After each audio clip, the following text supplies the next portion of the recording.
my body was a boat, could you steer that sailor?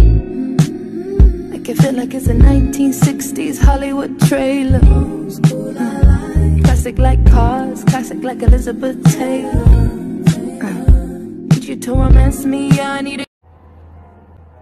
Ito yung ginagamit ko na pang-wash ng face ko. Power Starter Facial Wash ng Rexkin. So, lagay lang tayo ng small amount.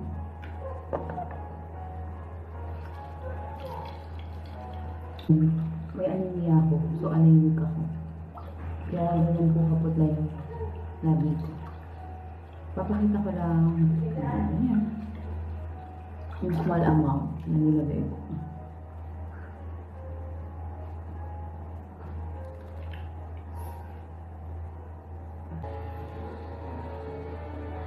After natin facial wash, ito naman yung gagamitin natin.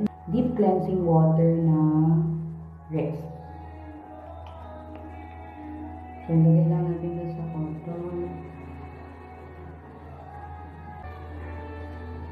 Sobrang mild nyo lang sa face. So, kung sensitive yung face mo. So, ayan. Kung gusto mo lang ng mild para sa face mo, kung same tayo na sensitive, na nagkakaroon ng pimples kung gumagamit ng facial wash, ito yung gamitin mo. Baka hiyang din sa'yo. Ako, dahil sobrang putla ng labi ko. Her choice din siya. Pero hindi siya tinted.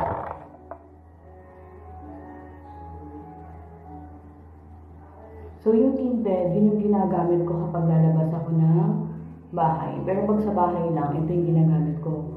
So, sabi kasi, dapat nagsasunblock ka kahit nasa bahay ka kasi may radiation pa rin yung pagharap mo sa laptop, sa TV, sa cellphone, and mainit din kahit nasa loob ka ng bahay. So, dapat nagsasunblock ka. Ayan.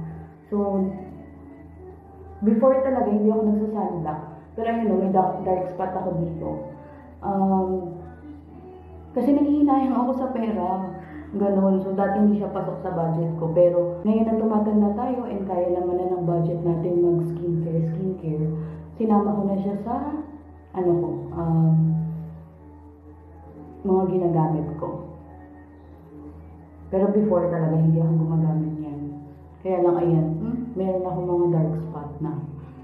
So, kasi nga dahil sa araw yan. So, kahit nasa bahay ako, ginagamit ko tong concealer kasi meron akong mga uneven skin tone. Ayan. Tulad yan. Malaki yung eye bags ko.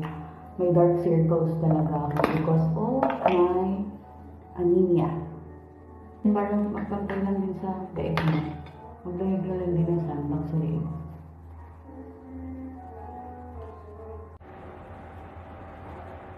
So, ito naman yung gamit ko for my eyebrow. It's Rose Brow Define. Hindi din talaga ako marunong magkilay, pero ginaganyan ko lang siya.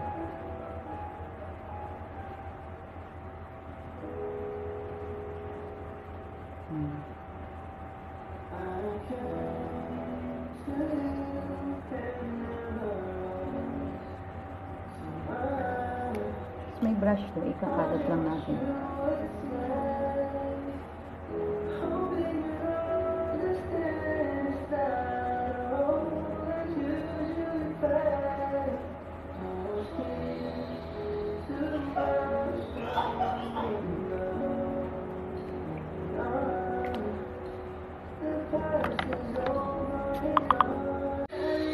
Ayun lang. So, hindi na ako nagpa-powder unless lalabas ako para maiwasan yung whiteheads. Unless lalabas ako ng bahay, like pupunta ng mall or makikipag-meet sa friends, doon lang ako naglalagay ng powder.